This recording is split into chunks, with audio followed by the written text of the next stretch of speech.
All right, so this is the lecture on social psychology, chapter 12. And social psychology is really the study of how thoughts and feelings and behavior are influenced by other people and the environment. So it involves our sense of self. So who you are as a social being is shaped by how you interact with other people. It involves social cognition, which has to do with how we think about and form impressions of other people and their behavior.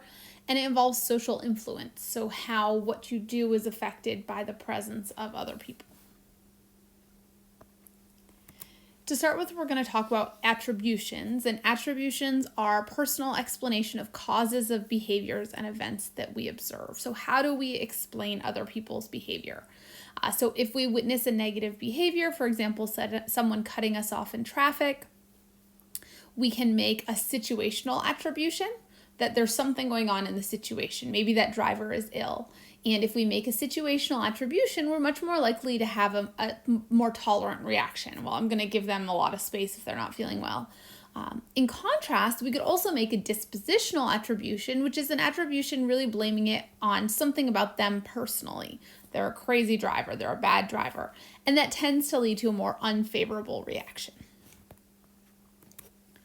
So attribution theory is basically that when we observe other people's behavior, we tend to give a causal explanation, and that explanation is either a situational attribution, which is when we attribute someone's behavior to something outside of them, something external or in the environment, or an internal or dispositional attribution, which is basically we attribute the behavior to one of their personal characteristics, something within them. Now, we tend to make mistakes when we make these attributions. We make one classic mistake called the fundamental attribution error, which is basically when we observe other people, we overestimate the impact of dispositional characteristics, and we underestimate the impact of the situation. So when I observe someone else's behavior, I tend to assume that they're behaving that way because of who they are as a person. Whereas when I'm explaining my own behavior, I tend to blame it on the situation rather than my disposition. So the actor-observer effect is really that second half of that, of how you explain your own behavior. And with your own behavior, you blame it on the situation.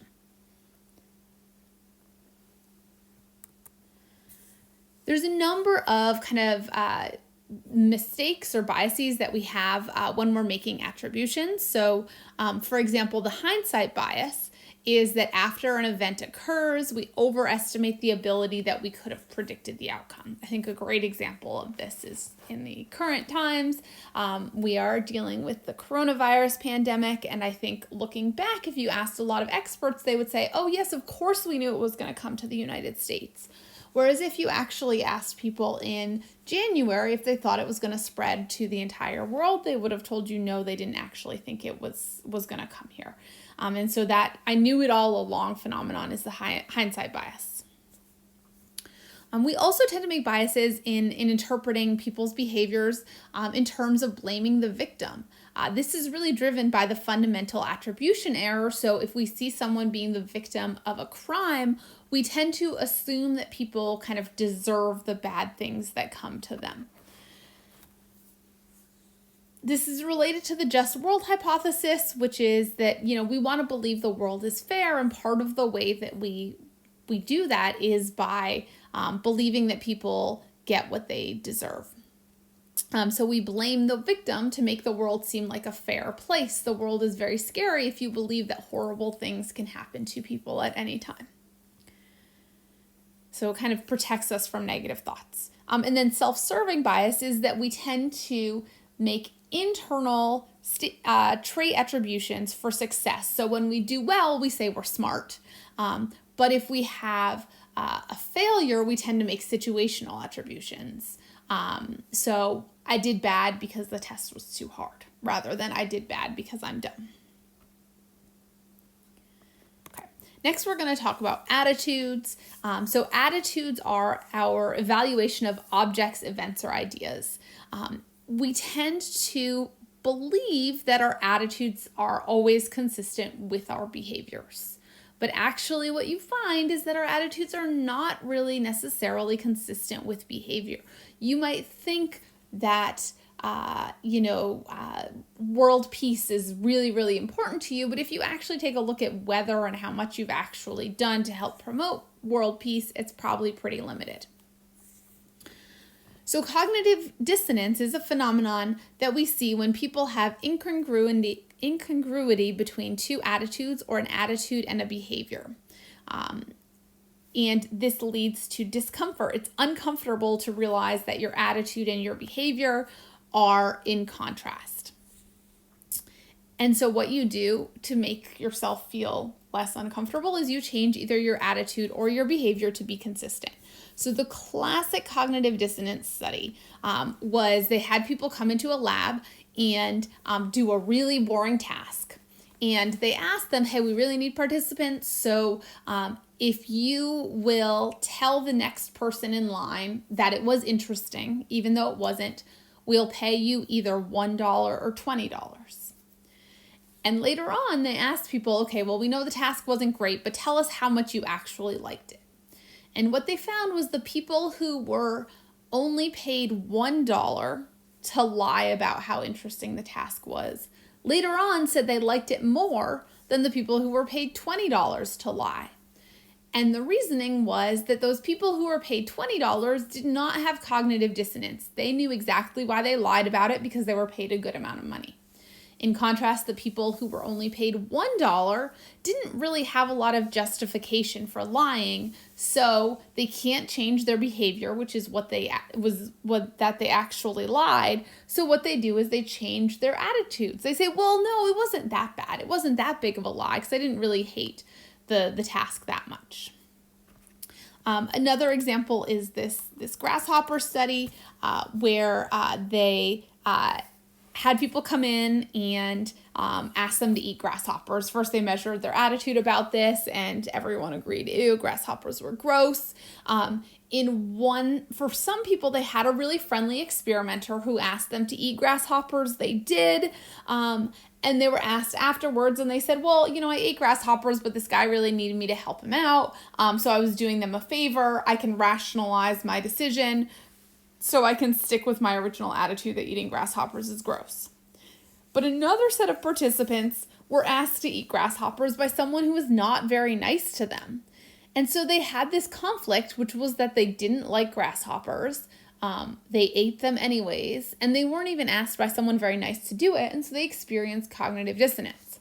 So these people, when they asked later what they thought about eating grasshoppers, actually changed their attitudes because they didn't have some other kind of explanation, so they had to change their attitudes, and they said eating grasshoppers really wasn't so bad.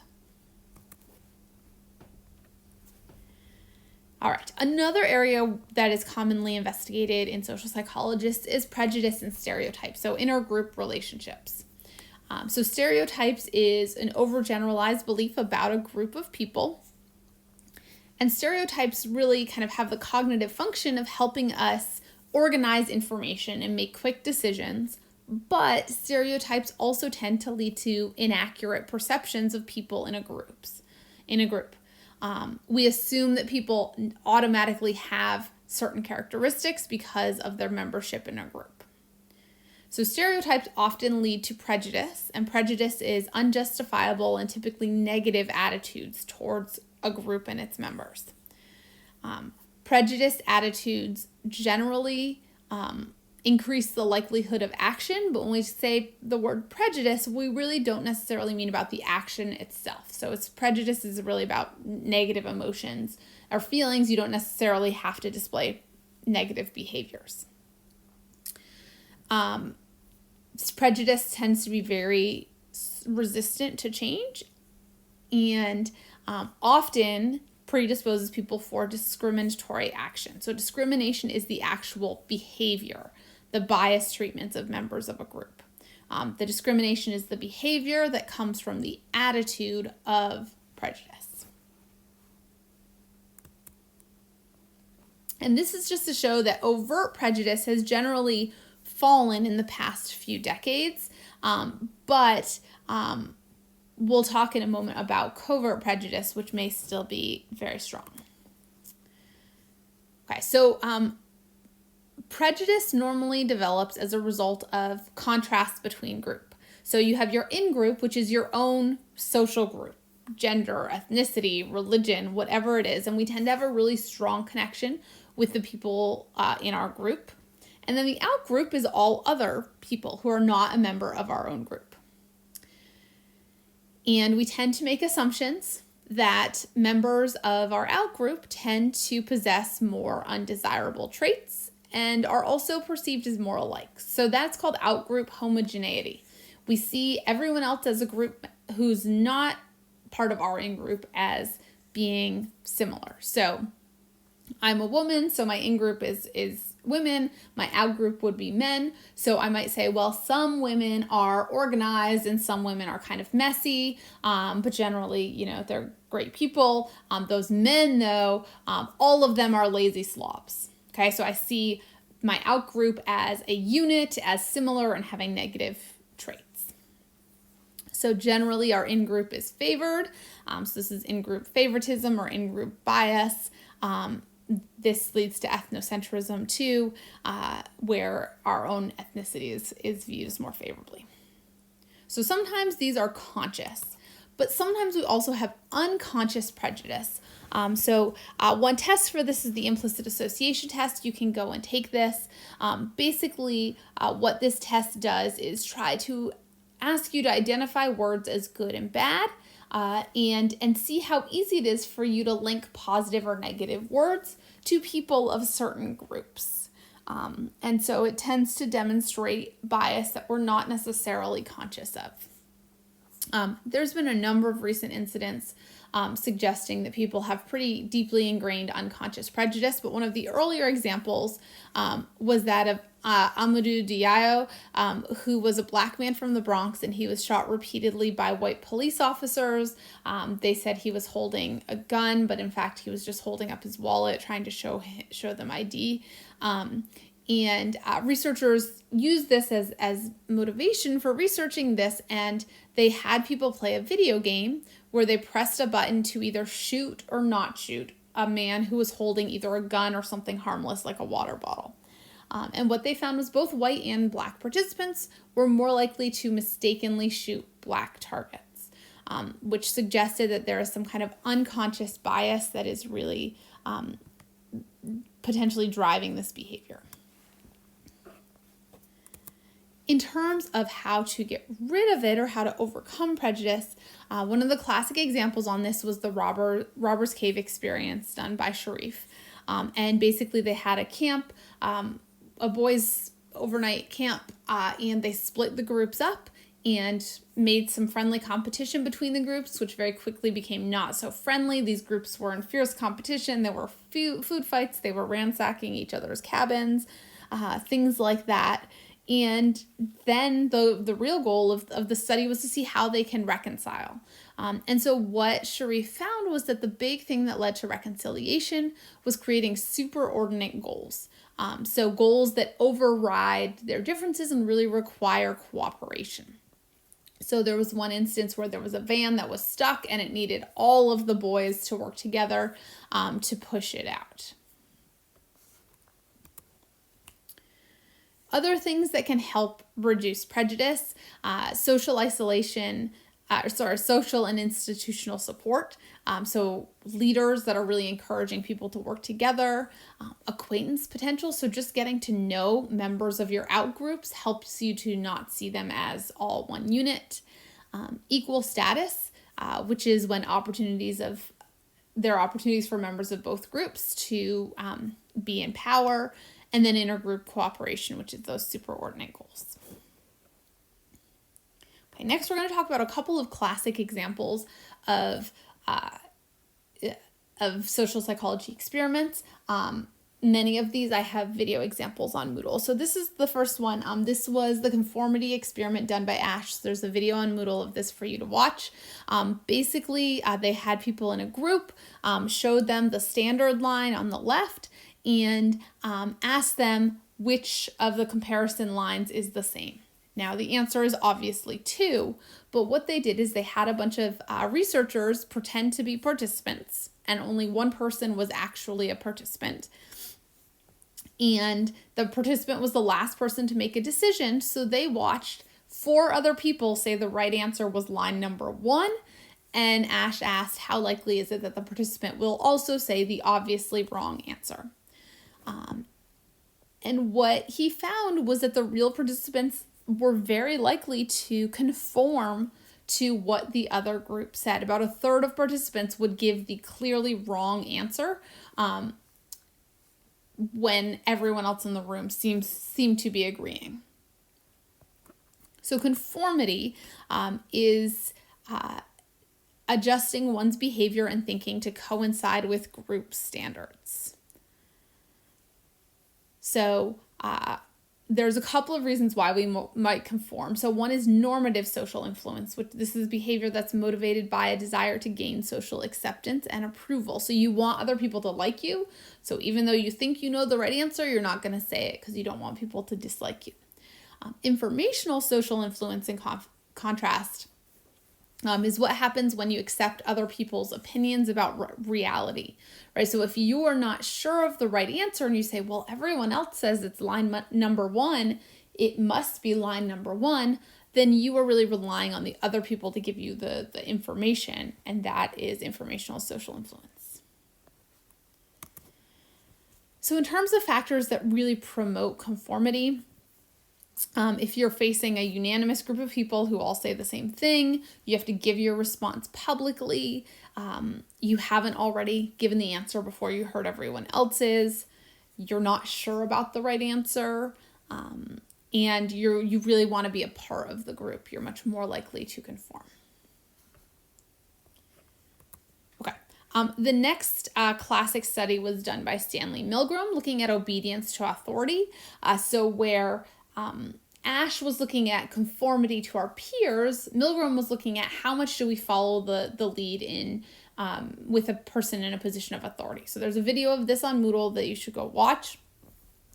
But Milgram basically set up this situation in which he had one person who was the participant.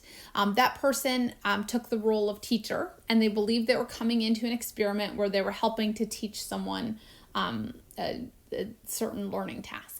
And then there was the person who played the role of the experimenter, and then there was also a person who was the learner who was actually a researcher as well. And so basically, the teacher was led to believe, was asked to push a button to shock the learner every time they got a wrong answer. And you can see in this figure, the scale, it goes from very slight and mild shock to danger, severe, XXX. This is the voltage. And the learner was, again, working for the experimenter, but pretended like they were being shocked and screamed in pain. And what Milgram found was that even though they were faced with someone who was screaming in pain, begging them to stop shocking them, almost 65% of participants went to the highest level. And so Milgram really said, look at what happens when we have people in positions of authority asking people to do unethical things. We tend to follow them. There's been a couple criticisms of this study. One of the biggest ones is that, people went in to a situation to do this research in the mental framework to obey, right? They participated before. They knew their job was to do what the experimenter told them to do. Another thing that made people more likely to comply was there was a gradual escalation. So they didn't immediately ask them to give them the very extreme hazard warning shock. They started with something very mild. Milgram also had the experimenter reassuring them that it was fine, and the participants were also physically separated from the learner. Nonetheless, there was clear evidence that people will follow commands, even if they are to harm other people.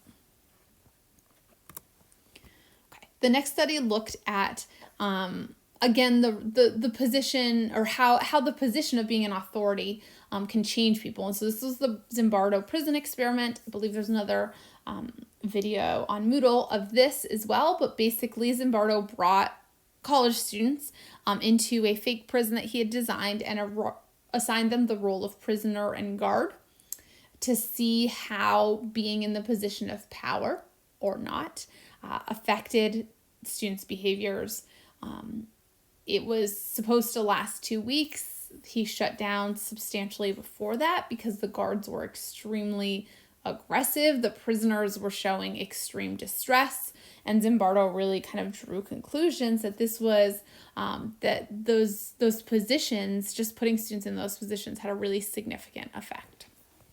There's a number of kind of ethical concerns about this experiment now, but that was the gist of it.